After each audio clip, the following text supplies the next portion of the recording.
नमस्कार, आदाब, सत श्री अकाल बच्चों।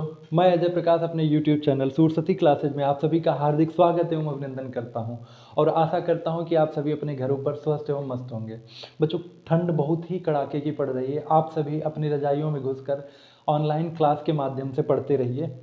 बच्चों, आप सभी के सिलेबस में सूरदास जी लगे हुए हैं। कक्षा 10 यूपी बोर्ड में सूरदास जी लगे हुए हैं और अगर सूरदास का जीवन परिचय आप लोग छोड़ के ना पढ़े हुए जा रहे हैं तो आप लोग समझ लीजिए 70 नंबर आपका पेपर का पूर्णांक होगा।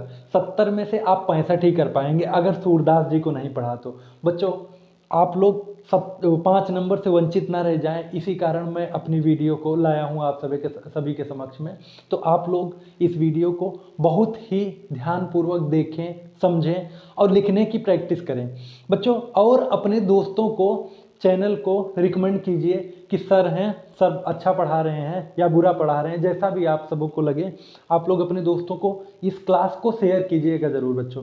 तो आइए शुरू करते हैं। सूरदास का जीवन परिचय क्या पढ़ना है हमको आज? सूरदास जी का जीवन परिचय। सूरदास जी का जीवन परिचय हम लोगों को पढ़ना है। क्या पढ़ना है? सूरदास जी का जीवन परिचय। बच्चों, सूरदास का जन्म कब हुआ? सूरदास का जन्म सन 1478 ईस्वी में हुआ। कब हुआ? जन्म जो है, जन्म 1478 ईस्वी में हुआ। बच्चों, विक्रमी संवत अगर देखा जाए तो संवत 1535 ईस्वी में इनका जन्म हुआ था। कब हुआ था बच्चों? संवत 1535 विक्रमी में हुआ था। 1535 विक्रमी में इनका जन्म हुआ था। विक्रमी संवत में भी देख लीजिएगा, ईस्वी में 1478 ईस्वी में इनका जन्म हुआ था।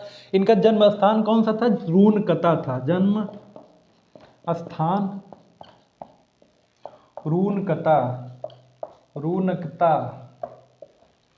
रूनकता है।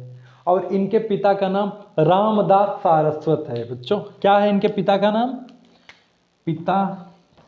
पिता इनके रामदास सारस्वत। इनके पिता का नाम रामदास सारस्वत है। और इनकी भाषा जो है, इनकी भाषा ब्रज है। भाषा कौन सी है? इनकी भाषा बच्चों ब्रज है। क्या है? इनकी भाषा ब्रज है। और इनकी शैली जो है मुक्तक शैली के गेय पद जो गाया जा सके, मुक्तक शैली। इनकी शैली क्या है? मुक्तक शैली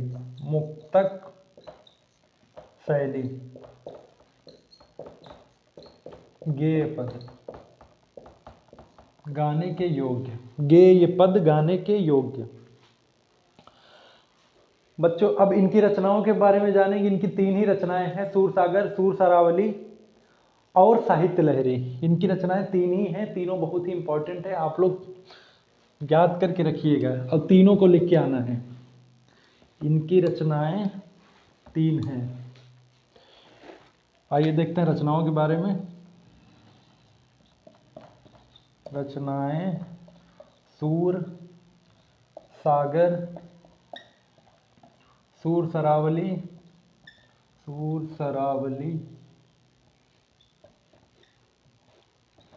साहित्य लहरी।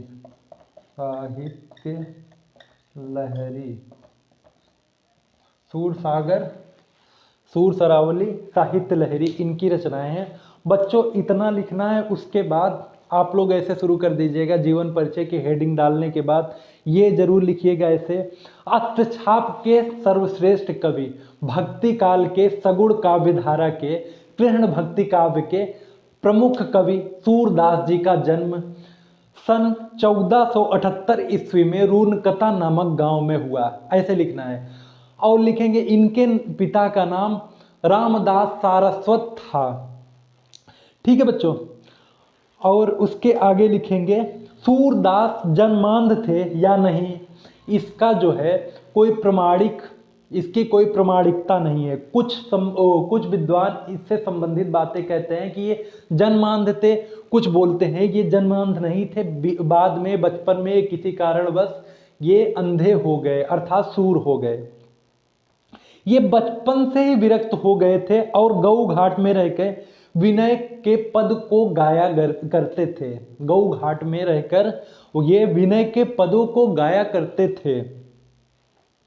गऊ घाट वृंदावन और मथुरा के बीच स्थित है। गऊ घाट जो है मथुरा और वृंदावन के बीचों बीच स्थित है। वहीं पे ये बैठकर विनय के पद गाते थे। ठीक है बच्चों, एक बार वल्लभाचार्य गऊ घाट पर रुके थे। सूरदास ने उन्हें स्वरचित एक पद गाकर सुनाया। वल्लभाचार्य ने इनको कृष्ण लीला का गान करने का सुझाव दिया। वो इनसे वल्लभाचार्य जी सूरदास के पदों से इतने खुश हुए कि इनको बोला कि आप कृष्ण की लीला का गान करने का इनको सुझाव देते हैं। ये वल्लभाचार्य के शिष्य बन गए। इनके गुरु का नाम वल्लभाचार्य, आप लोग नोट कर लीजिएगा। ये वल्लभाचार्य के शिष्य बन गए और कृष्ण की लीला का गान करने लगे। ये वल्लभाचार्य के शिष्य बनने के बाद कृष्ण बाल लीला का गान करते हुए मथुरा और वृंदावन के बीच भटकते रहते थे।